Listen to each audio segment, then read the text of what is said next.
Olá, mundo do samba. Olá, Carnaval de São Paulo. Sejam bem-vindos ao podcast Samba Samba. Sou Emerson Porto Ferreira. Daremos sequência aí ao nosso ciclo de 2026. Vamos aí, portanto, começar o nosso pré-carnaval do grupo especial também, que é um grupo que dá muito engajamento. Fico até um pouco desconfortável disso, porque é, não é o meu grupo favorito do Carnaval de São Paulo. Acho um grupo muito engessado. Acho que muita gente força demais o grupo especial como o grande vetor do Carnaval de São Paulo. E quando eu acho que não é exatamente isso, né? Mas a gente tem que falar, né? Porque querendo ou não, aqui a gente tem grandes propostas, sempre grandes artistas e assim por diante. Então a gente vai fazer a nossa versão dos enredos em versão áudio. A gente vai tentar aqui dar um outro olhar, né, um outro direcionamento, que é o aprender com o enredo, né, o aprendendo com o enredo, que é este quadro que a gente vai tentar aqui puxar pontos significativos das ideias que as escolas estão levando para a avenida e tentando entender o que a gente pode aprender com estes enredos, né? Então aqui a gente vai sempre falar do que a gente falou na semana passada. Então hoje a gente vai falar dos 13 enredos da semana passada, assim como no episódio da semana que vem a gente vai falar de mais dos outros enredos que a gente falou nessa semana, certo? Então basicamente isso. O podcast também vai estar funcionando 2 vezes na semana. Hoje a gente vai falar aqui de parte dos enredos e na quinta-feira a gente vai falar dos sambas da cidade de Santos. Sempre bom pontuar que a gente tem um grande problema em São Paulo, que é exatamente a divulgação pública das sinopses das escolas de samba. Então hoje a gente vai falar aqui de 3 enredos em que só uma escola tem sinopse, que é a Mocidade Unida da Moca. Então, nesse sentido, toda vez que o enredista for citado, né, e eu sei que é um enredista, por exemplo, da camisa verde e branco, mas ele não é citado pela escola, então, do meu ponto de vista, a escola não valoriza ele. Então, nesse aspecto, a gente vai sempre falar de quem a escola valoriza, ou seja, dá nome a quem criou a sinopse e, mais do que isso, divulga o trabalho dele, né, que é exatamente o texto a ser proposto. Então é isso, fica aí esse ponto. Não vou nem chover molhado de falar que a Liga não publica sinopse, porque falar da Liga ou não falar da Liga é a mesma coisa que conversar com a porta, né? Porque parece que não é a mentalidade da instituição propor mudanças, né? Apenas seguir o cronograma de manter, né, esse status quo de que o que importa é apenas a competição e esqueça-se, né, o que é importante, que é exatamente a valorização cultural do carnaval. Mas o nosso podcast valoriza a cultura, não valoriza somente o desfile, como a instituição quer fazer acreditar. Então é basicamente isso. Vamos começar aqui com o enredo do Camisa Verde e Branco. O nome do nosso quadro hoje é Caminhos, Ouro e Feminino, né? Então são 3 elementos aí importantes. Eu acho que até a gente pode começar pelo ponto final, né? Que é o feminino. Eu acho que os 3 enredos que a gente está falando aqui tem a figura central da mulher como ponto essencial de entender essa realidade de sociedade brasileira, essa realidade de conexão entre a, nós enquanto indivíduos e este instrumento que foi criado também por nós, que são as instituições de poder, né? Justiça, questões referentes à política, ao mundo empresarial e assim por diante. Então a mulher, eu diria que ela é a figura central de entender muitos enredos, inclusive do Carnaval de São Paulo, né? A gente vai ter também na semana que vem continuar no assunto feminino, e eu acho que a mulher é a grande protagonista do Carnaval de São Paulo deste ano, né? Porque pelo menos 7 enredos têm a mulher como um ponto central. Aí você pode estar se perguntando, mas Exu não é um homem, né? Nem tanto, né? As versões que a gente tem do candomblé, ou do que seria. Candomblé não, porque candomblé é uma coisa muito brasileira. Mas as representações que a gente tem do Exu lá em África, ele não era só homem, ele era também mulher. Exu era representado com uma figura com falos gigantes, né? Que seriam exatamente pênis, e também com grandes seios, né? Voluptuosos. E aí a representação do feminino. Então Exu ele sempre foi posto não só como orixá de comunicação, né? Esse orixá dos caminhos, né? Esse orixá de levado, mas ao mesmo tempo sério, né? Que se você não faz as obrigações dele antes dos demais, isso pode trazer problemas para o seu mundo espiritual. Então, Exu não é só isso, né? Exu também tem esse aspecto do feminino. Não é que Exu seja um orixá feminino, ele é um orixá masculino, mas ele tem uma forte ligação com o corpo, né? O sagrado da mulher. Não à toa, né, que na linha de, na linha de esquerda, né, que serão as representações de Exu na Umbanda aqui no Brasil, a gente tem a mulher, né, Maria Padilha, Maria Navalha, a Mulambo, entre outras várias. A mulher é um ponto essencial do culto da direita esquerda e ela tem uma presença, né, ela tem, de certa forma, um fascínio mesmo de a gente olhar essas entidades urbanas, entidades da rua, da malandragem, e que são exatamente essa representação exusíaca. É interessante pensar também esse aspecto do feminino, né? Porque quando a gente pega a história do Carnaval de São Paulo, a primeira escola que deu continuidade à sua realidade enquanto instituição, que é a Lava Pés, ela teve a mulher como um centro importante e Exu é o orixá da Lava Pés, né? É o orixá da bateria do veludo, bateria da escola. Então, nesse aspecto, é interessante a gente pensar que estes três enredos conversam com o sagrado feminino, conversam com a realidade da mulher e com as representações que a gente pode empregar dentro dessa realidade. Indo então para o caminho, para o enredo do Camisa Verde e Branco, né, que é o Abre Caminhos, eu acho que tem três pontos aqui que eu acho que são interessantes quando a gente pega esse enredo e o que ele nos ensina, né? Embora a gente não tenha a sinopse, né? Mas acho que o ponto primordial dentro do enredo do Camisa Verde e Branco é a compreensão, pelo menos de nós, olhando para o orixá, de que Exu, ele, assim como o carnaval, a gente foi sabendo lidar melhor com a entidade. Acho que as representações de Exu, quando apareciam na avenida, eram coisas assim muito supérfluas, né? Era o Exu que abre o caminho, mas não tinha uma profundidade, né? Não tinha uma densidade. Acho que é uma valorização do carnaval até mesmo, no período mais recente, de sempre pontuar, sempre colocar a entidade, sempre pôr uma luz, um destaque dentro da sua representação.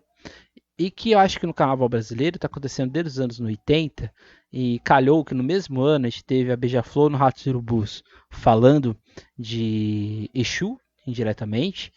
Você tinha também Babalotim falando de Exu, e você tinha o Trono dos Divinos Orixás, também falando ali de Exu nominalmente, né, no seu samba.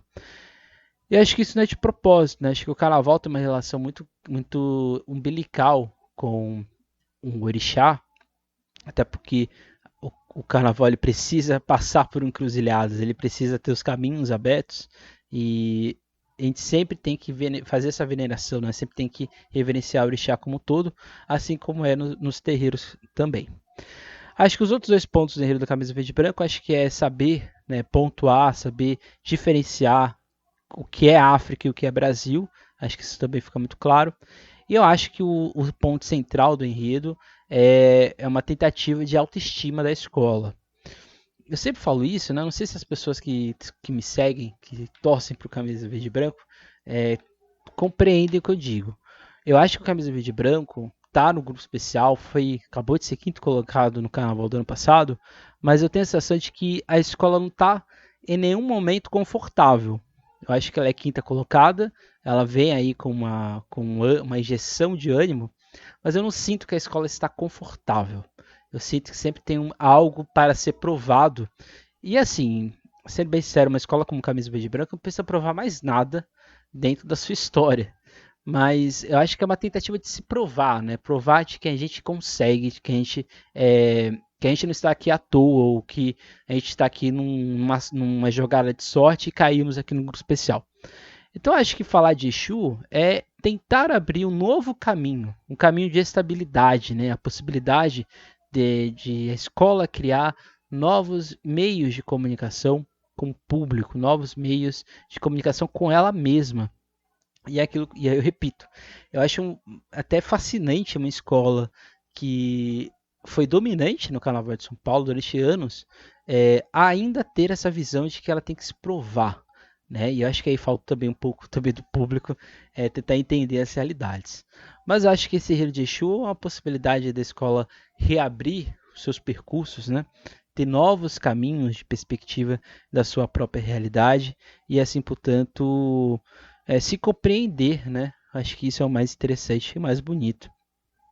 Aí falando dos enredos que já são femininos mesmo, eu acho que a gente tem o enredo da Barroca Zona Sul, que a gente falou essa semana, o Oromi Maior Oxum, que eu acho, em termos de enredo, falando aqui do enredo, né? O enredo que talvez vá para a avenida. Eu não acho um enredo muito inspirador, né? Eu acho um enredo um tanto quanto, como posso dizer, simples demais para o ano de 2026. A gente está, como eu disse, a gente está em 2026 e acho que falar de entidades, principalmente orixás, a gente não precisa só fazer o Wiki Orixá, né? O que é o Wiki Orixá? É pegar as qualidades, os relacionamentos, né, do Orixá e fazer uma biografia de Oxum, de Exu e assim por diante. Eu acho que é isso que a Barroca Zona Sul faz e eu acho que isso fica extremamente saturado. Aí você pode falar, mas a camisa verde e branco não vai falar de Exu? Vai. Mas a camisa verde e branco tenta dar uma nova perspectiva para o Orixá. Aqui na Barroca eu não vejo nada disso, né? Mas é só para pontuar que eu acho que o enredo ele deixou a desejar, né, no que ele poderia ser. Oxum, essa senhora da vida, é uma orixá da beleza, é uma orixá de relacionamentos bem intensos, de certa forma. Essa orixá do ouro é também orixá do feminino e é também essa orixá da maternidade, né? Assim como Iemanjá, que é a sua mãe, é também o símbolo da fertilidade. Oxum também é este símbolo, né? É Oxum que tem o Logoedé, é Oxum que cuida, né, e faz a criação dos ibejis. Então, Oxum ela está sempre ligada ao feminino, mas o feminino não só do corpo da mulher, né, ou somente da beleza. É o feminino enquanto poder, é o feminino enquanto afirmação de identidade. Então, quando a gente pega todos os itãs de Oxum, todas as histórias da orixá, isso está sempre muito presente. Ao mesmo tempo que ela conquista o outro com o corpo, esse conquistar não é uma coisa vulgar, é uma conquista, né, uma aproximação no sentido de na força da beleza, Oxum consegue ter os seus proveitos. Então ela utiliza a beleza como uma arma. É uma arma de grande poder de Oxum que se materializa dentro da sua personalidade. Então, nesse sentido, Oxum é essa grande orixá. Em algumas histórias, ela aparece como filha de Iemanjá com Oxalá. E em outras histórias, ela aparece como filha de Iemanjá e Orumilá. Assim como, em algumas histórias, ela é a grande. Não é um relacionamento amoroso, mas é um relacionamento de paternidade com Oxalá e com Orumilá. Então, de certa forma, dependendo da história que você ouve, e também da Ialorixá ou do Babalorixá, que também vai contar a história, você vai ter essa distinção entre sendo filha de Orumilá ou de Oxalá. Mas o que importa é que Oxum ela tem essa ligação muito forte com a natureza, com o sagrado, em especial com as águas doces, que é exatamente o lugar onde ela tem a sua personificação. Então, além das águas doces, as cachoeiras, as matas ciliares, ou seja, todo esse entorno dos rios. Então, por isso que Oxum está sempre preocupada com a natureza, né? Tem duas histórias de Oxum que são muito interessantes, né?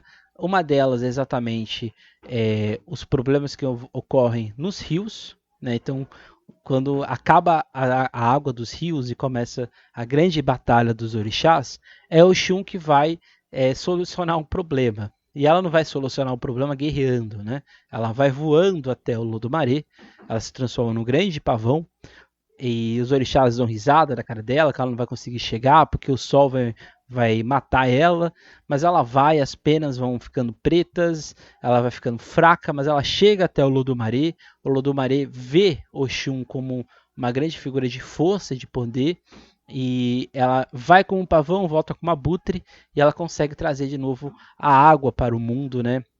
Para a sociedade como um todo. E nesse sentido, ela se torna a grande mensageira de Olodomaré, e assim eles têm uma ligação até hoje, né? Uma ligação de sagrado.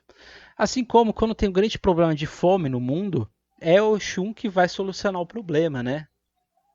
O Ogum ficou revoltoso com a sociedade, com o mundo, ele parou de fazer os seus utensílios, que eram extremamente importantes para a agricultura, e Ogum para. E aí Oxum vai dizer que ela vai conseguir trazer Ogum de volta para o mundo, e nesse sentido, trazer de novo a forja. E ela consegue, né? Ela vai até a beira onde estava Ogum, ela faz ali os seus rituais de beleza. Ogum fica extremamente apaixonado, segue Oxum e assim ela consegue trazer de novo a forja e assim soluciona os problemas do mundo com a sua beleza e com a sua inteligência. Então Oxum esse é o grande orixá, tem grande ligação com Exu, que ali ela conquista ele, consegue os ensinamentos do Ifá, né, da adivinhação. Tem uma grande ligação com Xangô, talvez onde é um grande amor, um amor intenso, né, com o rei Joió, e ali Oxum tem sua conexão com esse orixá que é um pouco distinto, né, porque ela é o orixá da água, ele é o orixá do fogo, mas eles têm ali esse relacionamento, né, acho que é o momento mais bonito do samba enredo, inclusive, né, quando a escola fala, né, que a justiça do Oxê se apaixona pelo Abebé e o fogo mergulha no Igarapé, essa parte mais bonita do samba, inclusive. Então, nesse sentido, eu acho que a Barroca tinha uma possibilidade de grande enredo, mas eu acho que se perde no fim, né? Não, a gente não consegue chegar a um fim, né? É um enredo que poderia chegar no feminino enquanto afirmação de empoderamento, dos reflexos, né, de Oxum, que eu acho que é o que falta um pouco, né? E claramente, né, não tem como falar de Oxum e não falar de Oxóssi, que é onde ela tem um arrebatamento amoroso. Ela tenta enganar Oxóssi colocando mel e folhas, né, para que Oxóssi a visse, né, tivesse paixão e amor por ela. Ela não consegue, né, fica extremamente triste, mas do seu relacionamento nasce Logun Edé, o orixá menino, o orixá é, da, da intensidade, o orixá da dualidade também. E isso, né, é um grande reflexo e mostra essa maternidade que é muito comum na orixá. Eu acho que é um enredo que poderia ter outras perspectivas, mas o que a gente pode aprender com este enredo, eu acho que a Mocidade Unida da Moca explica, né? Porque a Barroca explica Oxum, e eu acho que a Mocidade Unida da Moca dá um outro significado para ser essa ideia de Oxum, né? Porque para a Moca, né, e aí citando a Lélia Gonzalez, para entender a realidade do nosso país, do nosso Brasil, é essencial a gente entender o que é a mulher negra, né, em sociedade, né? Então acho que a Mocidade Unida da Moca, quando traz o Instituto Gueledés como centro de enredo, é uma perspectiva muito interessante de enxergar a mulher. Se o enredo da Camisa Verde e Branco sobre Exu é um enredo um pouco mais clássico de enxergar o carnaval, né? Não tem nenhuma grande proposta nele. E se o enredo da Barroca é aquele enredo Wiki Orixá, de entender a entidade, eu acho que a Mocidade Unida da Moca traz um olhar um pouco mais contemporâneo de enxergar os orixás, até mesmo o sagrado, porque aqui a gente está falando de Oxum e de Iemanjá, que são citadas e são pontos dentro da narrativa da escola, mas também de trazer as Iami Oxorongá, que já apareceram recentemente no Carnaval de São Paulo, acho que no desfile da Tom Maior, que ela falou ali também das mulheres, a gente viu as Iami, mas aqui as Iami aparecem com uma outra realidade, né? Como as grandes mães, as grandes sacerdotisas, que delas nasce o ritual Gueledé, que dá nome à instituição que a escola está fazendo a homenagem. Então acho que nesse sentido, dos 13 enredos que a gente está falando aqui hoje, inegavelmente da Mocidade Unida da Moca é o mais bem organizado, né? É aquele enredo que a gente olha e já de cara fica extremamente curioso de saber o que ele vai falar. Quando a gente fala da mulher negra em sociedade, como a gente disse lá no começo do nosso episódio, a gente está falando quase que necessariamente dessas tensões raciais que existem dentro do nosso país, em onde a mulher negra sempre é o ponto mais fragilizado dessa realidade, né?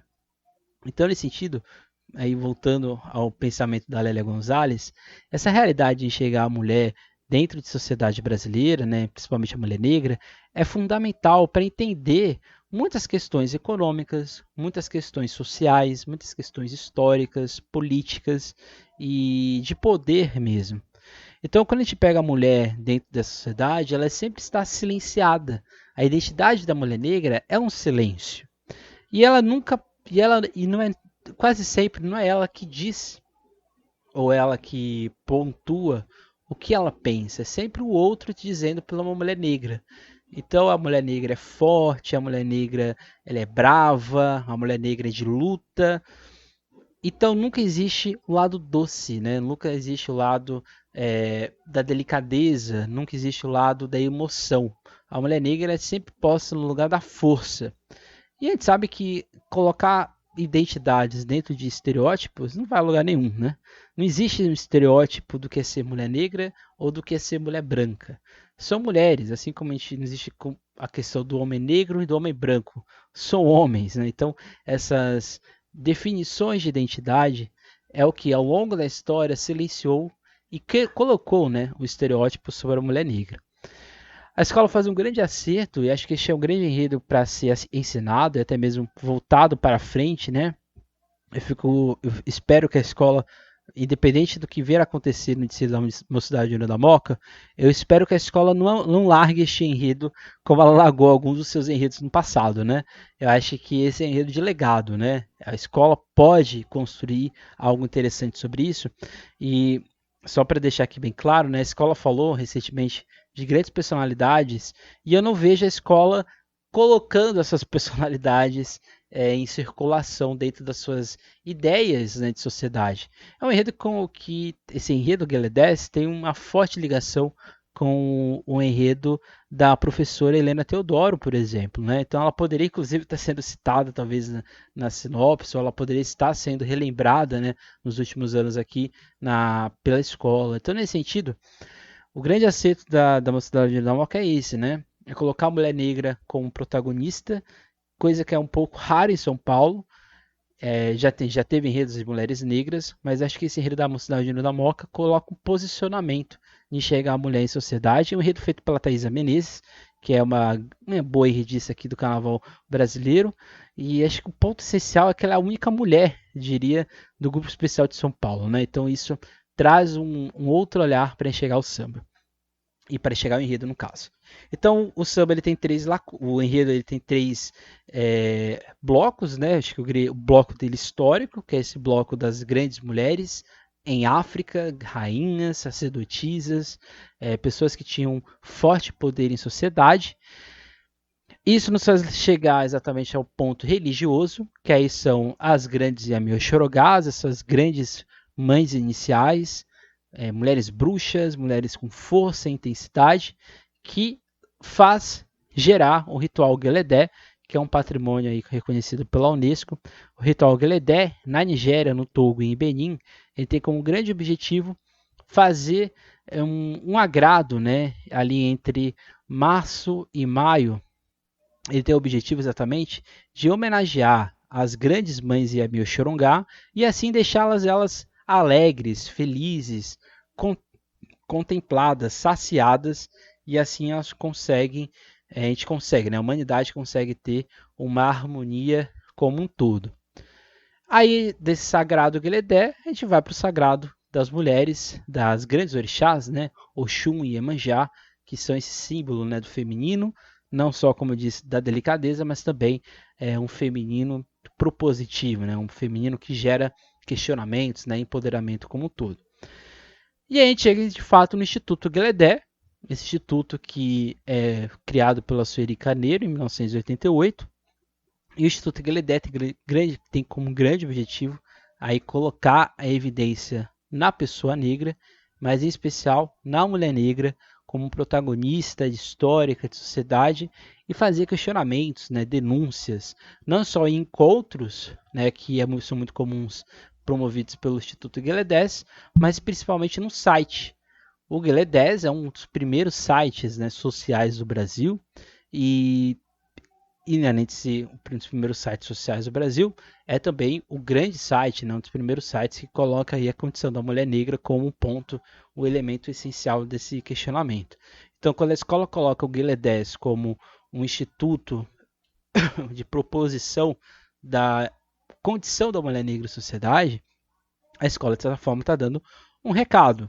É o Instituto Guilherme 10 um desses representantes dessa revolução feminina. E, de certa forma, coloca o Instituto Guilherme como esse futuro a ser pensado da mulher como centro, né? A mulher negra como figura central e principal do entendimento da sociedade brasileira, o que nos faz lembrar lá do pensamento da Lélia Gonzalez. Né? Então, o que a Mocidade Unida da Moca faz é colocar em audiovisual o pensamento da própria Lélia Gonzalez. Não tem como chegar ao Brasil sem colocar a mulher negra como centro de discussão. Acho que esses 3 enredos, né, eles conseguem ser bem interessantes nas suas perspectivas. Eu gosto mais do enredo da Moca. Eu acho que ele está muito acima dos outros 2. Eu acho que o enredo da Camisa é um enredo legal, né? Acho que é interessante. E eu acho que o enredo da Barroca Zona Sul poderia ser melhor. Mas acho que todos eles conseguem passar o conteúdo, né? Acho que passar a ideia. 3 enredos interessantes, 3 enredos que podem aí gerar pães de síris nos dias das apresentações, né? Aí, né, a gente tem as 3 escolas de Silo na sexta, né? Então, todas elas de Silo no mesmo dia. Não, o Camisa encerra o carnaval, né? Então, de Silo no sábado e a Barroca e a Moca de Silo na sexta. É isso, gente. Foi o nosso quadro de hoje, Aprendendo com Enredo. Aqui a gente não vai falar de conceito, a gente não vai dar nota, nada disso. A gente só vai aqui passar, né, as potencialidades, né, as forças destes enredos.